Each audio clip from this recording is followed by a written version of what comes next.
अजून कशी काय नाही आली वहिनी? मी एवढी वाट बघतेय.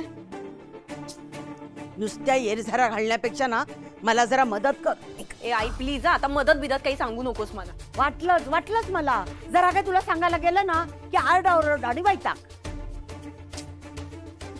बरं बाई सांग, काय करायचंय?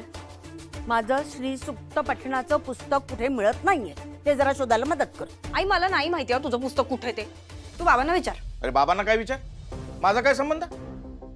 मला माहित असतं तर सांगितलं नसतं का? स्वतःच्या वस्तू जागेवर ठेवायच्या नाही, नंतर आरटाओरड करत राहायचं. मी ओरडत नाहीये.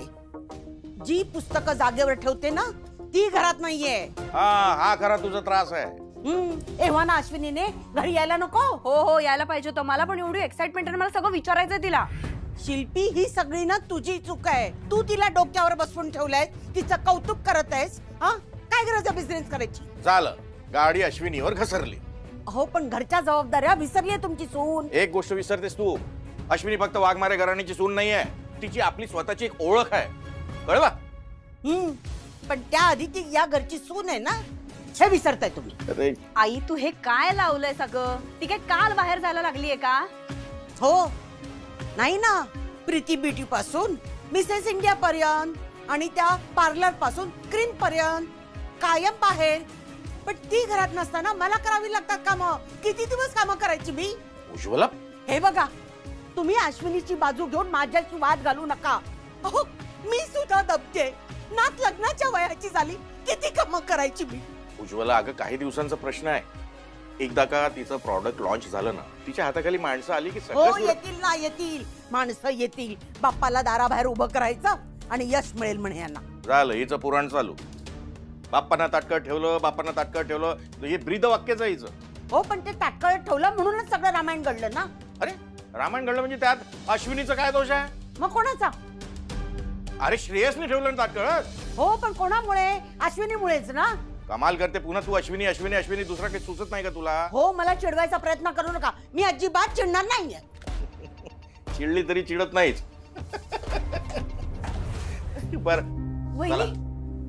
वहिनी कसं झालं एक्झिबिशन? कसा होता फीडबॅक? इन्व्हेस्टर झाले होते, काय म्हणाले ते? शिल्पी अगं तिला आत तर येऊ दे जरा. ये बाळा बस. हो येऊ दे ना. वहिनी ऐक ना सांग ना मला, कसा होता रिस्पॉन्स?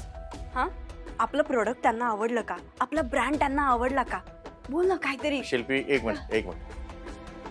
अश्विनी काय झालं? तू जे प्रेझेंटेशन दिलं त्यात तू आनंदी आहेस ना अश्विनी?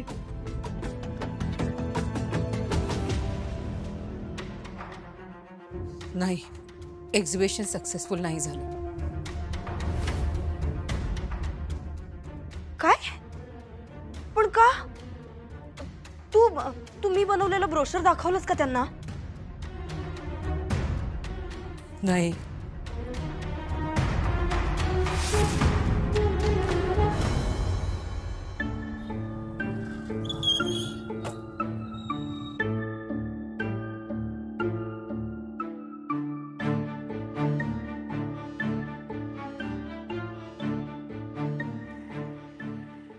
काय झालं सर?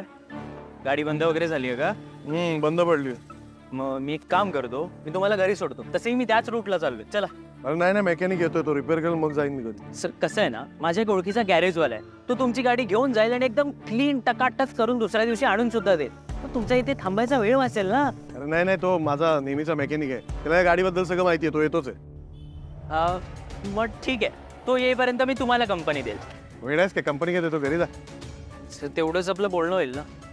काय बोलायचं तुला? सर तुम्ही त्या आंबेडकरांनी दिलेले पेपर्स असे न वाचता कसं काय साईन करता? म्हणजे सर कोणताही पेपर असं न वाचल्याशिवाय साईन करू नये. It's as risky as signing a blank paper. तुमच्यासारख्या मुरलेल्या बिझनेसमॅनला असं सांगायची गरज नाहीये. पण काय माहिती का, मला यांना सांगावं असं वाटतंय. अरे मला सांग, या वारंगची कंपनी जॉईन करायला तू चालेल ना माझ्या घरी कन्व्हिन्स करायला मला, आणि आता तुला त्याच्यावर विश्वास नाहीये?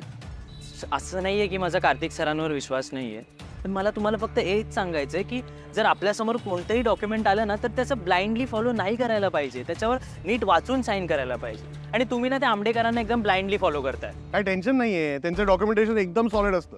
पण सर कसं आहे ना, आपण एखाद्या डॉक्युमेंटवर जर साईन केली ती आपली रिस्पॉन्सिबिलिटी होते ना. मग त्यासाठी तरी तुम्ही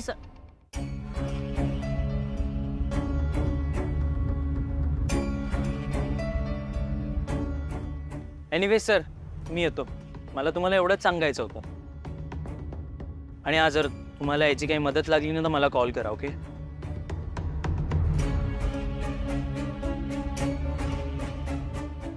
काय झालं बाबा? ती बिघडली, बंद पडते मध्ये मध्ये ती. थांबते तुमच्या सोबत. ए तू घरी जा, मी रिपेअर करून आणतो गाडी. असं काय करणार? काही हेल्प लागली तर तुम्हाला? तुम्ही थांबा. कीर्ती ऐक, आपण ना उद्या भेटूया. हा, तू आता घरी जा. ठीक आहे, बाय बाय बाय. जाता बाबा, इथे ना समोरच्या चौकात एक गॅरेज वाला आहे, तिकडे जाऊया का आपण? नाही नको, त्याआधी एका इम्पॉर्टंट ठिकाणी जायचंय. आता कुठे? माझ्या ऑफिसला. वहिनी, हे सगळं तू माझे सजेशन्स घेत नाहीयेस ना, म्हणून होतंय. मी 10 वेळा सांगितलंय तुला, या सगळ्या गोष्टींच्या बाबतीत आपण प्रोफेशनल असायला पाहिजे. आता एखाद्या गोष्टीमध्ये उतरतोच आहोत आपण, तर मग वेल प्रिपेअर्ड असायला नको का? दादाला तर काही ऐकून पण घ्यायचं नाहीये माझं हे. खरंय शिल्पी तुझं. मी तुझं सजेशन ऐकायला हवं होतं. इव्हेंट कसा आहे, कोणत्या प्रकारचा आहे, कोणत्या स्तरावरचा आहे, हे सगळं मी अगोदर जाणून घ्यायला हवं होतं, रिसर्च करायला हवा होता. अगं पण आता लॉस झाला ना, तो कसा भरून निघणार आहे? शिल्पी, अगं इतकी चिडचिड का करतेस तू? असे अनुभव येणारच. तुमचा नवीन बिझनेस सुरू झालाय ना. बाबा, बिझनेसची जरी सुरुवात असेल तरी माझी सुरुवात आहे काही. मला चांगला एक्सपिरियन्स आहे ना या सगळ्यातला, आणि मी सांगतेय ना, सगळं ऐकायला तर पाहिजे. शिल्पी ऐक ना, अगं नको इतकी चिडचिड करू, रागा करू. पण ना या गोष्टीमुळे ना आपला एक फायदा सुद्धा झालाय. प्रोफेशनली मार्केटमध्ये आपण कुठे आहोत त्यामुळे कळलं आपल्याला. एक मिनिट, तुला काहीतरी दाखवायचं. हे बघ, तिकडे ना यामध्ये ना बाकीच्यांनी बरेच प्रोडक्ट्स आणले होते आणि आपलं फक्त एकच होतं. काय आहे हे? याच्यापेक्षा कितीतरी पटीने जास्त चांगलं ब्रोशर मी तुला डिझाईन करून दिलं होतं ना. तू नेलं नाहीस ते. सगळी मेहनत माझी वाया घालवलीस यार. वहिनी, अगं तू स्वतः ते पिकअप करून तिकडे घेऊन जाणार होतीस असं ठरलं होतं आपलं. एक मिनिट, तू ब्रोशर्स पिकअप तरी केलेस का?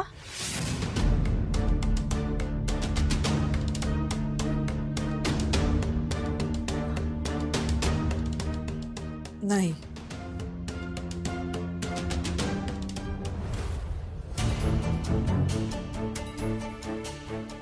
बाबा, का आलोय आपण इथे? थांब जरा, हळू बोल, कोणा तरी कळेल आपण इकडे आलो.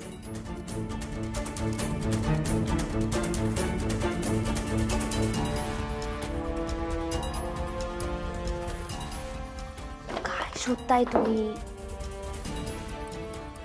थांब जरा, सगळं सांगतो तुला. थांब, शांत बस.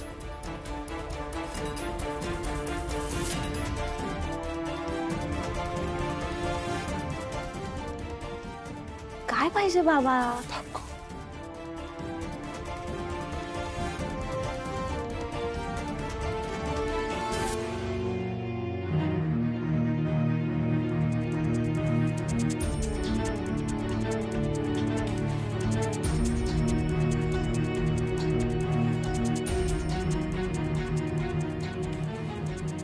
मिळालं का काय ते?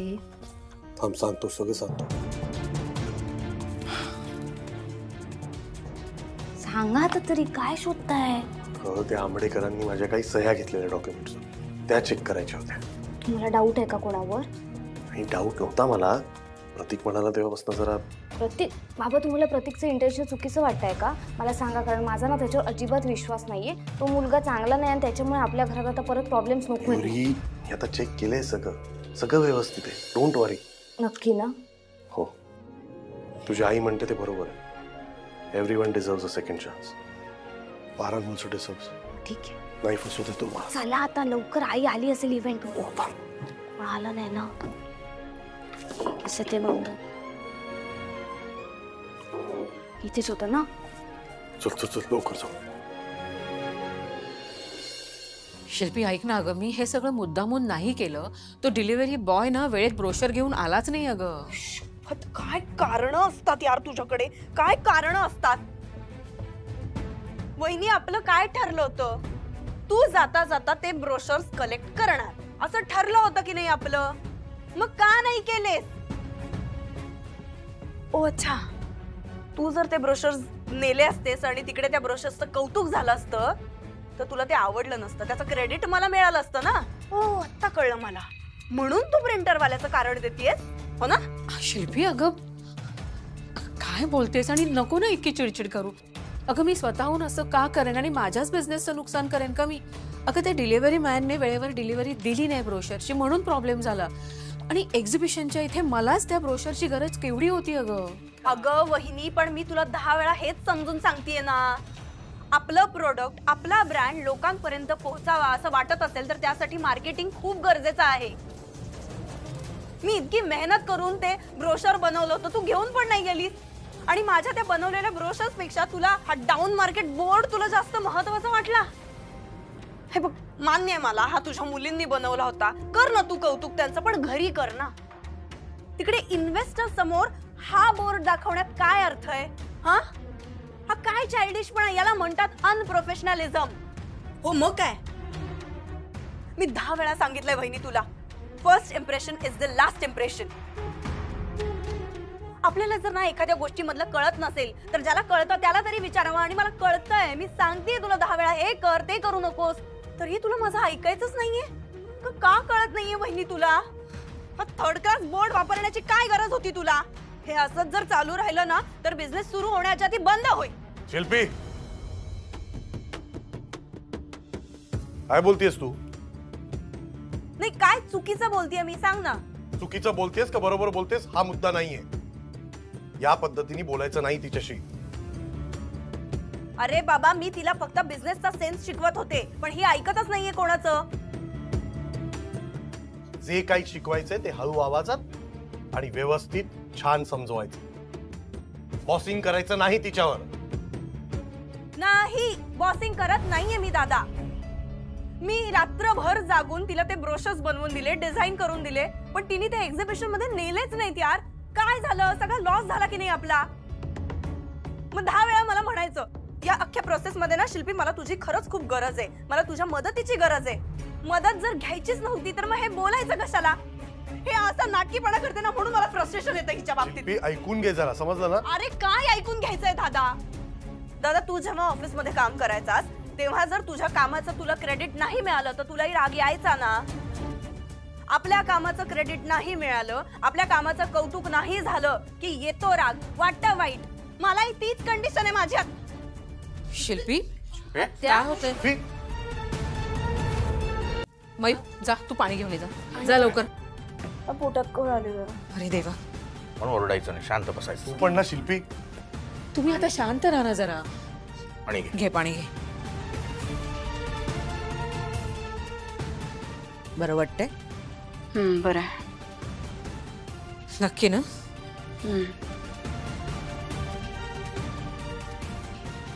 तू शांत झाली असशील तर मी एक बोलू प्लीज?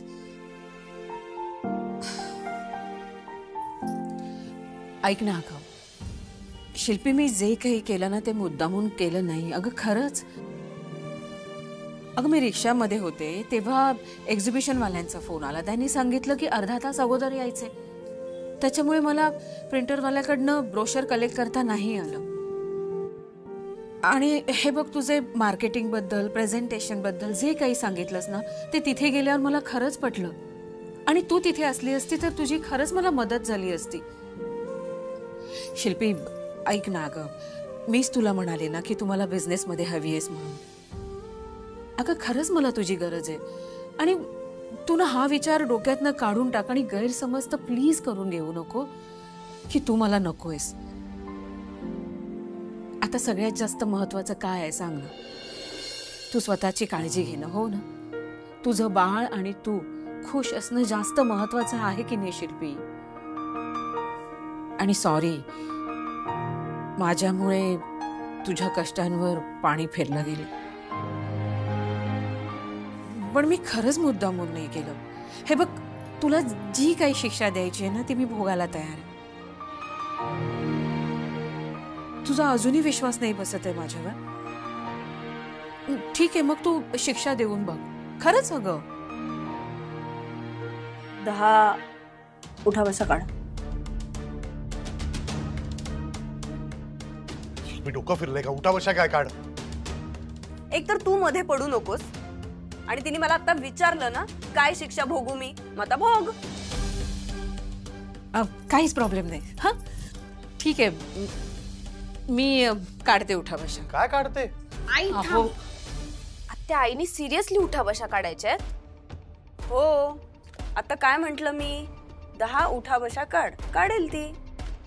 आणि शिक्षा पूर्ण नाही झाली तर मी जेवणार नाही. अगं मी काढते उठा बशा, तयार आहे मी. हा अश्विनी, दिवसभर दमली असशील तू. मी काढतो उठा बशा.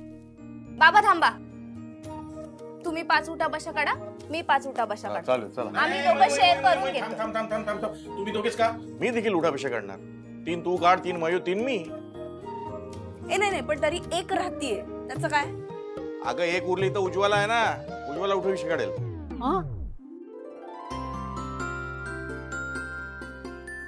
ठीक आहे. झाली? गप्पा बसा यार सगळे. दादा तू ना जाम चॅप्टर आहेस ना, पक्का बिझनेसमॅन, बरोबर सगळ्यांना गुंडाळलेस. बिझनेसमॅनच्या आधी तुझा दादा आहे मी, लक्षात ठेव. आणि ही सगळी ना नाटकं बंद करा आधी. नाही बाबा, नाही वागणार. ठीक आहे, वहिनीची शिक्षा माफ. एकदम ताडकन उठली आहे. तेच ना. आता पोटात दुखत नाही, ज्या कळणं आली. एकदम ऍक्टरच तू. काय ऍक्टरचा काय संबंध? खरंच कळ आली होती. चल ऍक्टिंग करते. अरे आई, याला समजून सांग, असं होतं प्रेग्नन्सी, ह्याला कसं कळेल? आता आता एवढ्या लोक खोटं बोलतेस. नाही आई, मी खरं बोलते यार. मी तुम्हाला सांगू का, हे सगळं घडलं ना अश्विनीमुळे. हा मग काय, बाप्पाला ताटकं ठेवलं नाही. पुरे हा, आता माझ्यावर येऊ नका. नाही, तुझ्या कुठे लाल पुस्तकावर येतोय आम्ही. त्याच्यामुळेच होतंय हे सगळं. बस बस बस, शांतपणे बस. पाणी. शांत हो जरा. सगळं मस्त आहे, छान आहे.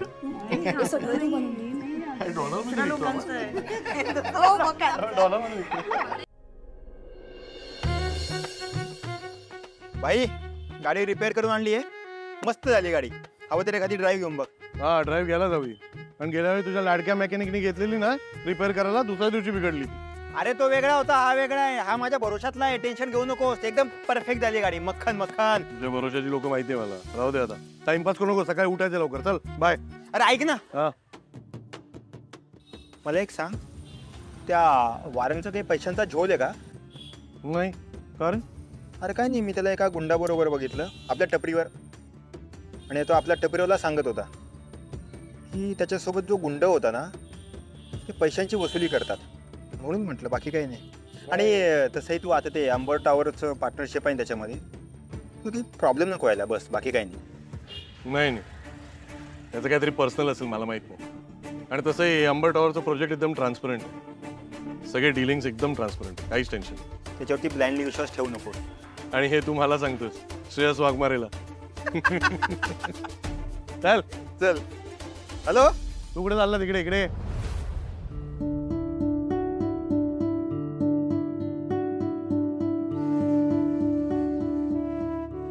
चूर्णाची बाटली कुठे आईची? अहो कुठे ठेवली? छे, हे काय अशी अवघडल्यासारखी का बसलीस तू? अहो कुला इकडे झोपव ना. हळू झोपली ती. नीट झोप. तू म्हणजे मल्टीटास्किंगची बादशाच आहे. काय आहे सगळं? हळू बोला, ती झोपली, उठेल. अहो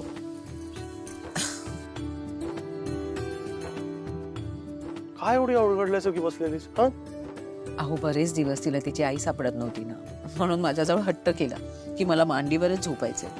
मग काय, झोपवलं. अहो कसला अभ्यास करतेस? आज ना एक्झिबिशन मध्ये बऱ्याच नवीन गोष्टी कळल्या मला. आणि मला काय करायला हवं, काय करायला नको हेही कळलं. सगळं ना सिस्टमॅटिकली अरेंज केलं पाहिजे. त्याच्यासाठी प्रोडक्ट रेंज कशी ठरवायची हा रिसर्च करते.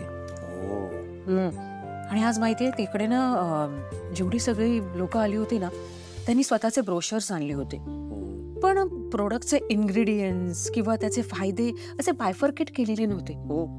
मला असं वाटतंय ना की माझं ब्रोशर जेव्हा मी करेन ना त्यात हे प्रोडक्टचे इन्ग्रेडियंट्स फायदे हे सगळं वेगवेगळं लिहायला हवं आणि ते सगळं मॅनेज करेन हो. पण मला ना आत्ता हे कळत नाहीये की प्रोडक्ट रेंज कशी ठरवायची. अच्छा, कर कर तू अभ्यास कर. हो ते चूर्ण ते मी शोधतो.